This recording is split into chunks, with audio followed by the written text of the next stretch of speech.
Masayang araw po mga ka-PL! May bagong video na inilabas po si BP Inday Sara. Palagay ko, pasaring niya po ito mga kababayan sa mag-asawang bangag at sa lahat ng politiko na patuloy na naninira sa mga Duterte mga kababayan. Politiko lang. Palagay ko lang ang pinasasaringan ni BP Inday Sara dito sa bidyong panunuorin po natin mga kababayan. Kasi hindi naman po mapagpatol ang pamilyang Duterte sa mga trolls. Napakaraming vlogger ni Bangag pero meron po ba tayong narinig na pinakakasuhan ng pamilya Duterte? Wala. Pero sa DDS, mga DDS vlogger, gaano na po karami na mga DDS vlogger ang pinatulan ng Palasyo Malacanang mga kababayan? Napakarami na po, di po ba? Iba nga lang ang nagkakaso. Merong si ganito ganyan, merong ahensya ng ganito, merong si Attorney Ganire, ang mga nagkakaso sa mga DDS vlogger. Pero sa palagay ko, merong basbas yan sa taas. Di ba? Kasuhan mo nga yung vlogger na yan. Masyado nang maingay. Balat sibuyas sila mga kababayan kasi ang taong kumakain ng illegal na pulburon, sensitive ho yan. Makarinig lang ng kapiraso na masakit po sa tenga nila, pinapatulan. Hindi na ho nakakatulog nang hindi makagante. Kaya mapagpatol ang mga taong gumagamit ng pulburon. Malayo po sa mga Duterte. O etong video na ito, patungkol ito sa mga politikong bumabanat po ngayon sa mga Duterte. At higit sa lahat, sa ating pangalawang Pangulo. O ito po ang video. Panoorin natin mga kababayan. Ganito ko lang para maulit-ulit po nating panoorin kasi hindi po ako maka-move on dito sa sinabi ni BP Inday Sara. Inihalin tulad niya po ang mga bangag sa Palasyo Malacanang mga kababayan sa isang mamaya, kayo na po ang makinig. Hindi ko na po sasabihin para may suspense ika nga, mga kababayan. O eto na, panoorin na po natin ang video pero bago ko po simulan, makikisuyo sa mga hindi pa mo nakasubscribe. Baka naman. At paki-click na rin ang notification bell para updated sa lahat ng upload at huwag niyo po kalimutan. Paki-like at paki-share itong video na ito. Maraming salamat. Magkikisuyo lang. O eto na, si BP Inday Sara. Ayan, o. Play, mga kababayan, nang marinig na. Ikadot lang. Magkita lang na ako sa inyo, no? Kaya lang. Pagpabalian na ma'am, nasa Can I just say, speaking of shit, La. on and shit, Echas. tayo mga taong shit sila. Agay! Ang sakit nun, bangag! Bisaya. Oo, meron siyang nabanggit. O sige, Tagalogin natin. Sabi niya, na yung mga tao nga, sabay turo doon sa EBAC, mga kababayan, sabay sabi na, EBAC sila. EBAC ang ugali, mga kababayan. Bakit? Matapos tulungan ng pamilya Duterte, si Marcos, pamilyang Marcos, ipalibing si Ferdinand Marcos Sr. sa libingan ng mga bayani, nakitandem si BP Inday Sara kay Marcos para tulungan noong nakaraang halalan 2022 nang manalo na. Ito ang ginagawa nila sa mga Duterte. Walang utang na loob. Ang dating Pangulong Duterte, pinadala sa Dahig, Netherlands. Isa pa, panoorin pa natin tong video na to. Nakakabitin kasi at saka ang sarap pakinggan ho eh. Ng mga banat ni BP Inday, sarap pakinggan. O ito o. Kadot lang. Pakita lang na ako sa inyo, no? Kaya lang. Kadyot lang daw, papakita na lang daw sa Can I atin. just say, Can I just say, speaking of shit, speaking mong ebak, on and shit, yan ang ebak. tayo mga tao nga, May mga tao na shit sila. ebak sila. Ha? Ngiting tagumpay si Bibi. Ha? Pag ito, naging presidente, kayong mga bangag, magtago na kayo. Saan nyo gusto magtago, gawin nyo na. Sigurado ako, mga kababayan, babalikan ni BP Inday Sara lahat ng mga nagpakidnap kay dating Pangulong Rodrigo Duterte. Lahat yan damay, mga kababayan. Dapat lang nabalikan ni BP Inday Sara. Illegal po ang ginawa nila sa dating Pangulong Duterte. Kidnapping po yun eh. Di ba, mga kababayan? Yung nabudol si BP Inday Sara ni Marcos, hayaan na natin yan. Mambubudol naman talaga si Bongbong Marcos. Di ba, mga kababayan? Tanggap na ni BP Inday Sara yan na nabudol siya. Pero yung ginawa nilang pagpapakidnap sa dating Pangulong Duterte, pag nanakaw sa kaban ng bayan, ginagamit nila ang flood control project para makapagnakaw sila. Lahat yan, mga kababayan, uubusin niya ni BP Inday Sara sa palagay ko lang. Pananagutin niya sa batas yan. Hahabulin niya lahat yan.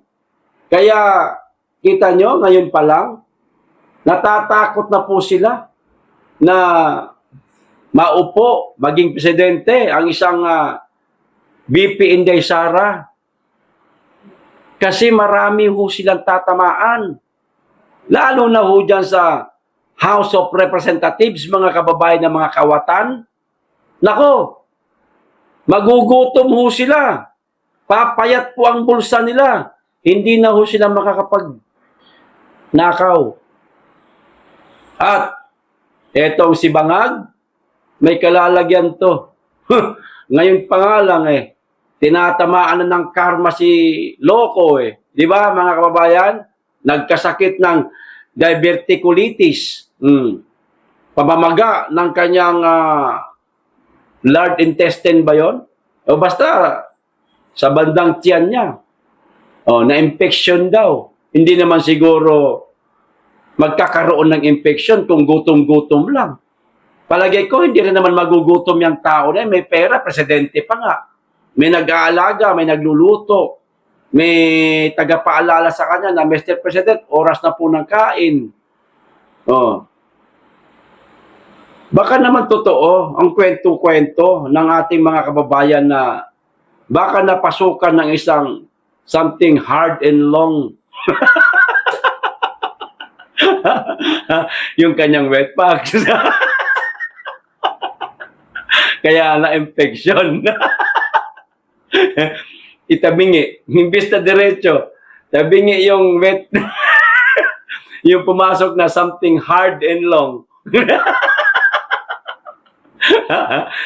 Imbis na dumiretso ganun. Sa gilid tumatama. Nabutas. Nagasgas yung balat sa loob, mga kababayan. Nagasgas yung balat sa loob. Mahapdi yan paano pagka lumabas yung etchas, umebak siya, pasintabi po sa mga kumakain. Kaya pa pala ako nagpapakita ng ebak dito. Sorry po. Nagasgas na nagasgas kasi hindi man yan katulad ng sa babae na kusang naglalaway.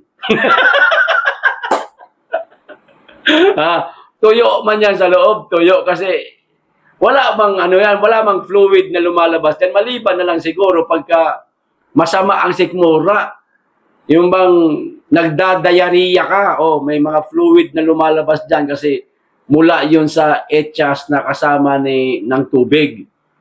Pero yung literal na pag pinasukan mo ng something hard and long, kusa siyang maglalaway. Walang gano'n ng wet packs, di po ba?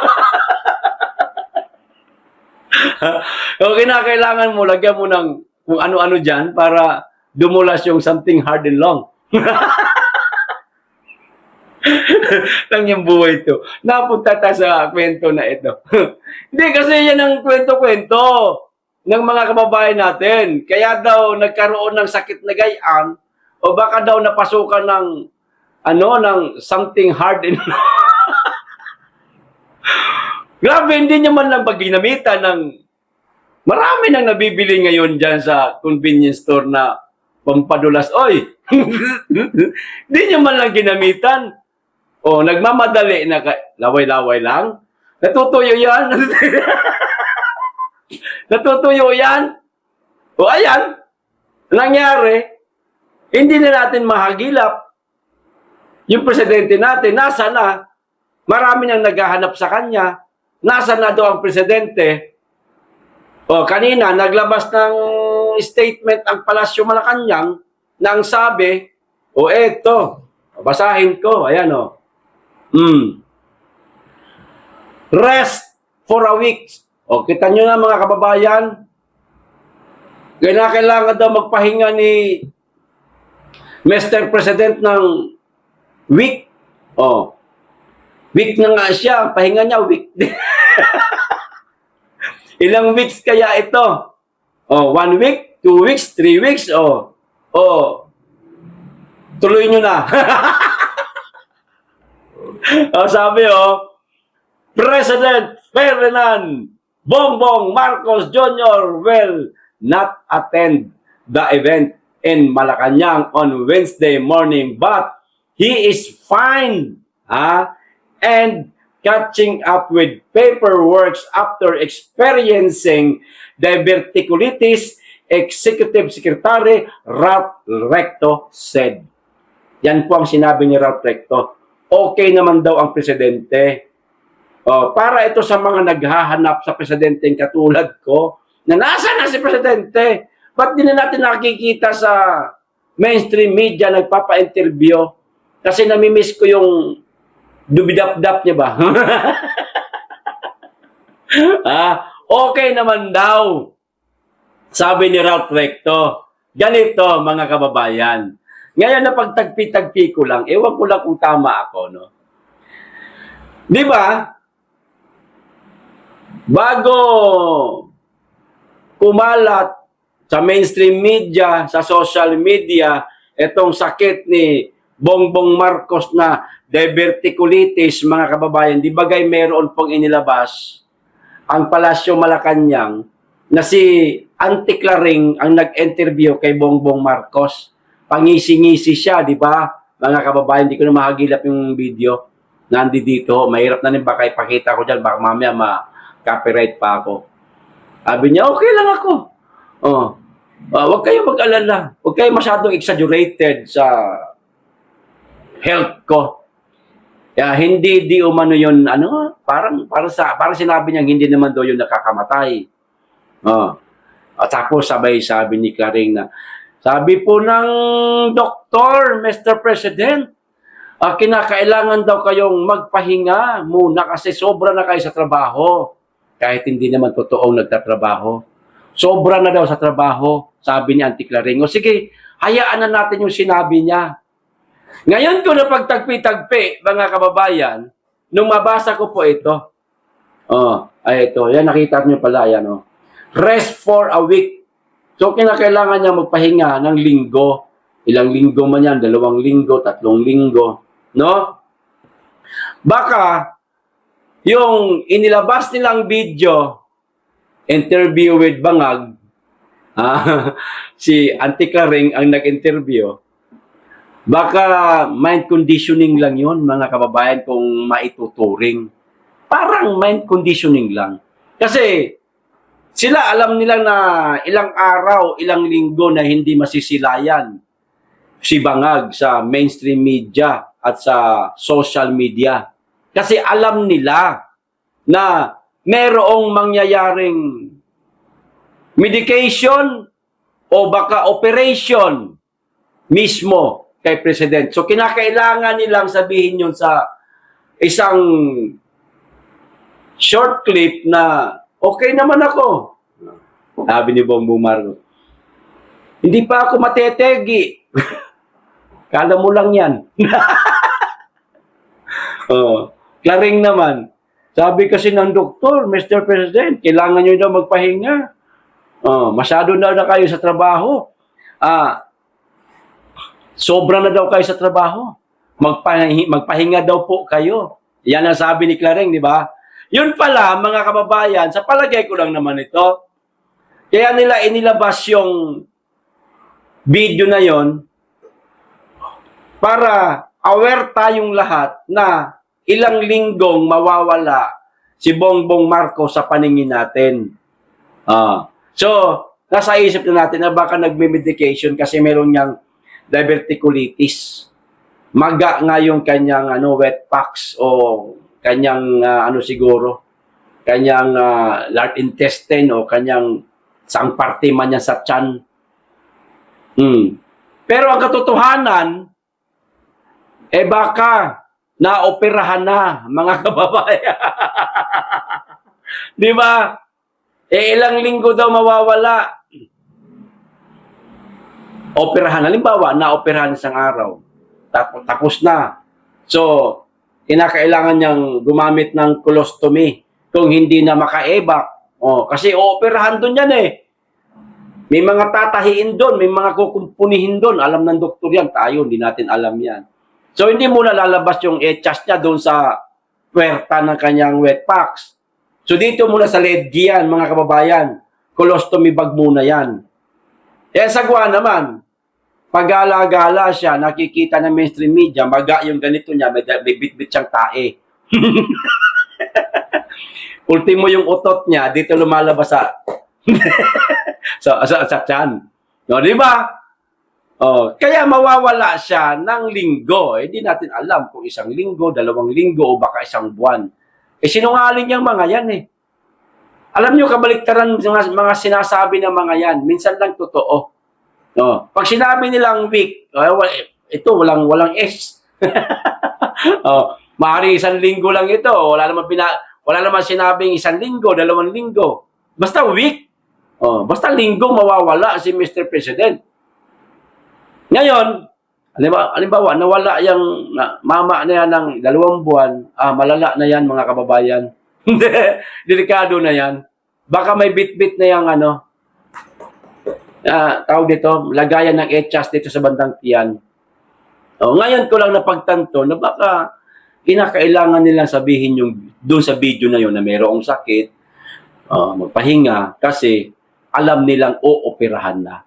Baka totoo ang kwento ng ating mga kababayan na inoperahan na daw ito. Ito, basahin ko lang sandali mga kababayan, itong sinabi ni Tito Jason Sao. Maikli lang to. Bakit ko napagtagpi-tagpi ng ganun? Sana makita natin yung post ni Tito J. Ito, ang sabi dito, ito pinakahuli na lang, yung pinakababa na lang ang basahin ko. Walang problema sa colon o diverticulitis. At hindi naman nadugo ang tumbong ko. Gaya nung isang pasyente dyan na hindi na makadumi. Naku po.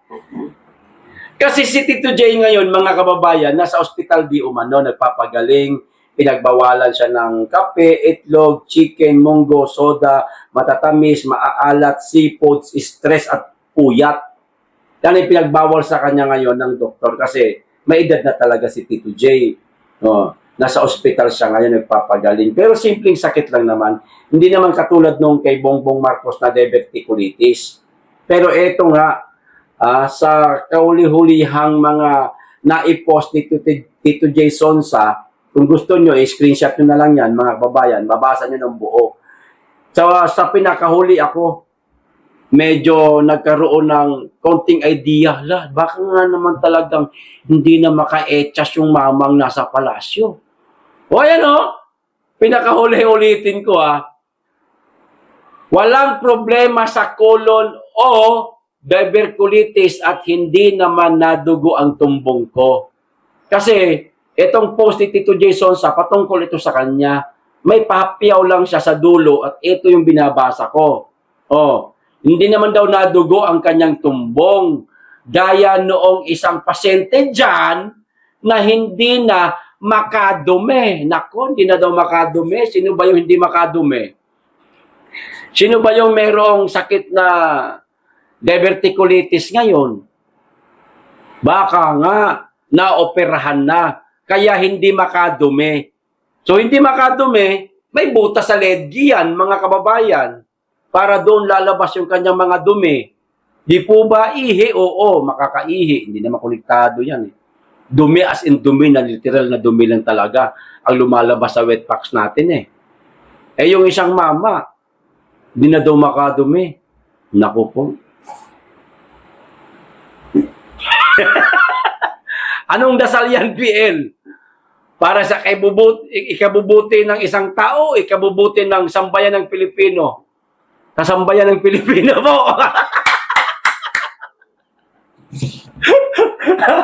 Ay, nako. O, ito pa, isang balita. Lisanin na natin yung balita tungkol dyan kay, kay Bongbong Marcos, mga kababayan.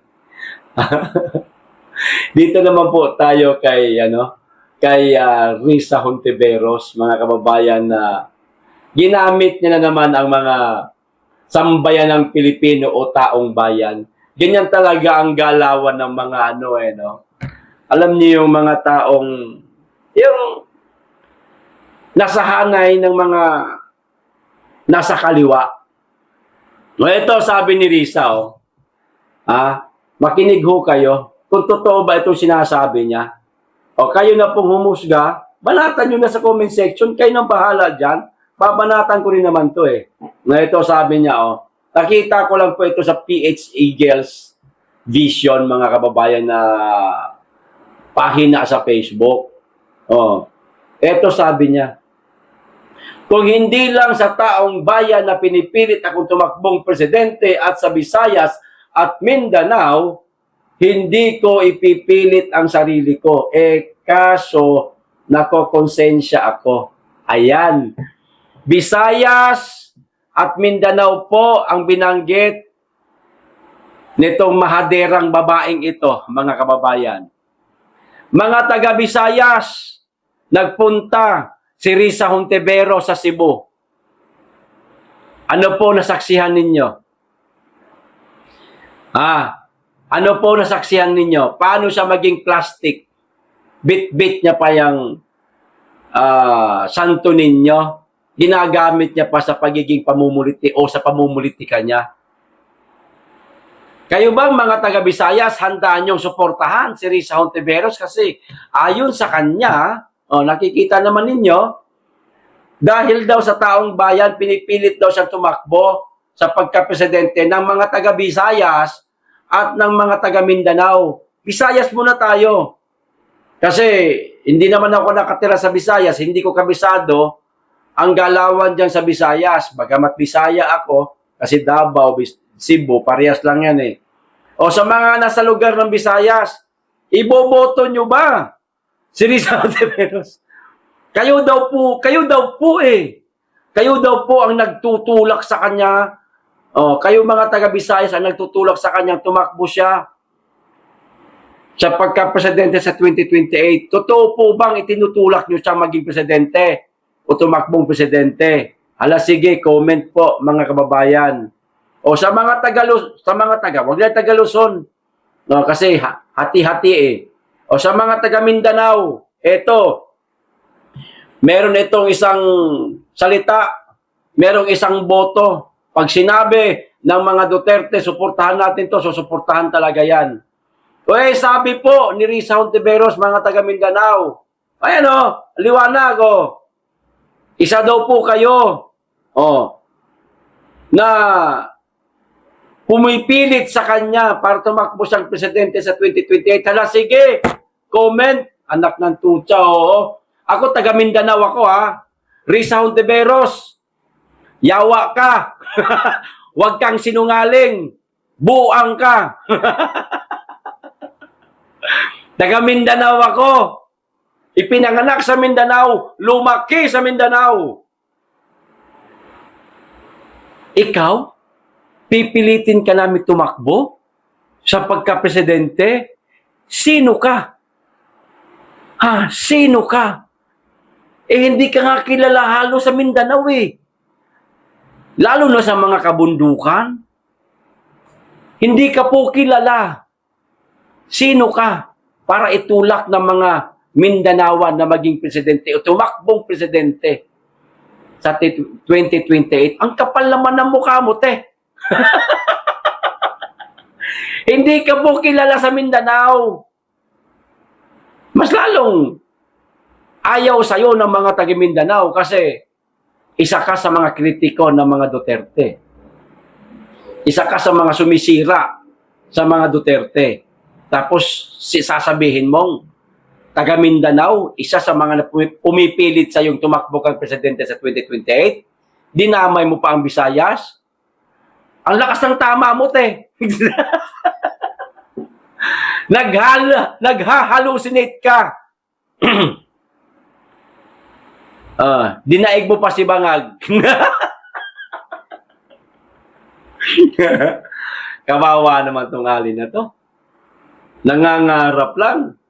Ha? Nangangarap lang yan, mga kababayan, pero kinakailangan niya pang magsinungaling.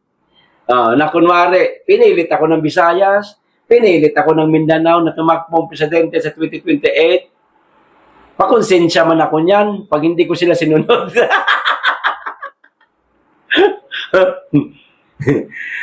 Mangangarap na lang eh. Hahaluan pa ng kasinungalingan. Sa palagay mo, Risa Hontiveros, maniniwala sa'yo ang mga taga-Visayas at taga-Luzon?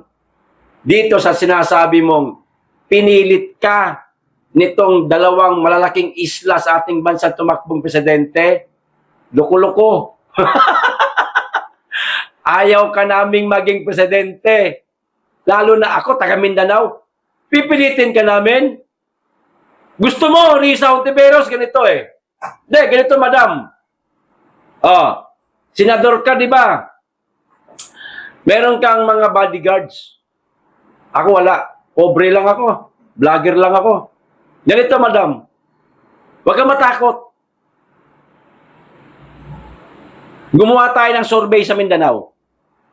Samahan ko po kayo. Ako ang pinaka magko-cover sa iyo. Ipakita natin sa madlang people, sa ating mga kababayan, kung totoo ba itong sinasabi mo na pinipilit ka ng mga taga Mindanao na tumakbo kang presidente sa 2028. Survey lang. Kahit mga 100 katao lang, mag-ikot lang tayo dyan sa proper ng Davao City. Dyan na lang, malapit sa munisipyo ng Davao City. Humingi ka rin ng assistance sa mga kapulisan.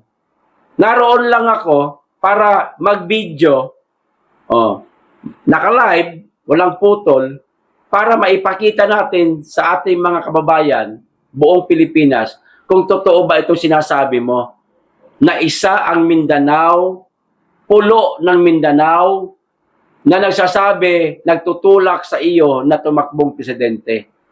Gusto lang nating patunayan kung totoo itong sinasabi mo. Kasi ako, hindi ako naniniwala na totoo to. Wala akong naririnig sa Mindanao. Mindanao hindi Davao lang buong Mindanao. Na sumisigaw ang mga kababayan kong Risa Hontiveros tumakbo kang presidente. Wala. Sara Duterte. Mangangarap ka lang eh. Magsisinungaling ka pa. Risa Hontiveros, payag ka? Bumaba ka dito, pumunta ka sa Mindanao, kontakin nyo po ako. Ako magbibideo sa likuran ninyo, maglagay tayo ng mic din sa tatanungin ninyo kung iboboto ba kayo ng mga taga Mindanao. Simulan natin sa Davao City. Sumunod tayo sa Cagayan de Oro, sa General Santos, sa Zamboanga, Surigao, buong Mindanao ikutin natin. Tanungin natin, kung totoo ba itong sinasabi mo na pinipilit ka pa talaga, ha? Pinipilit pa talaga. Diyos ko po. Pag pinilit, ibig sabihin, ganun na kadesperado ang mga Pilipino? Ha? Ganun na kadesperado, taga Mindanao, taga Visayas? Risa Hontiveros? O wag na lang ikaw? Kasi, syempre, maarte ka, ayaw mo na aarawan ka. Masira ang skin mo. Magpadala ka na lang ng isang tauhan mo dyan sa iyong tanggapan. Hindi ko sasabihin na tao siya ni Risa Hontiveros. Magtatagpo lang kami, magkikita kami para sa gagawin naming simpleng kalye survey. Mga 100 katao, o kung gusto nyo, mas higit pa. Ikutin natin ang buong kapuluan ng Mindanao hanggang sa makakuha tayo ng 5,000 kataong napagtanungan natin kung handa ka bang suportahan sa pinapangarap mong presidente o maging presidente o tumakbo bilang presidente sa 2028. Sige nga, Risa Hontiveros, subukan lang natin. Magpadala ka ng isang tao. Kontak-kontak kami. Mag-survey kami. Katuwaan lang ba? Para din to sa'yo. Magagamit mo to. Bakit? Para meron ka ng idea. Kung handa ka bang iboto sa Visayas, handa ka rin bang iboto sa Mindanao. Kasi itong sinasabi mo, kasunungalingan lang to para sa akin eh. Patunayan mo sa isang patas na pagsusuri. Alin? Etong magsasagawa kami ng kalye survey ng isa sa mga tauhan mo, Risa Hontiveros. Subukan natin, madam. Subukan lang natin. Wala namang mawawala eh. Di ba? Huwag nyo na akong bayaran kahit 5, kahit piso. Wala na. Ako na rin bahala sa pagkain ko. Papapakain ko naman sarili ko eh. Subukan lang natin kung totoo yung sinasabi mo. Pero, kapag napatunayan natin na hindi ka handang suportahan sa Cebu, Visayas, at Mindanao. Pamura lang isang beses. Murahin lang kita sa social media isang beses. Isang beses lang. Hihilingin ko sa'yo. Pamura lang kapag ka napatunayan natin na hindi ka handang iboto ng Visayas at Mindanao. Murahin lang kita. Okay na ako. Okay? Sige, contact lang po kayo sa akin. Messenger ko. Magre-reply po ako. Hanggang dito lang. Maraming salamat. Mag-iingat kayo lagi at higit sa lahat, mahalin natin ang Pilipinas.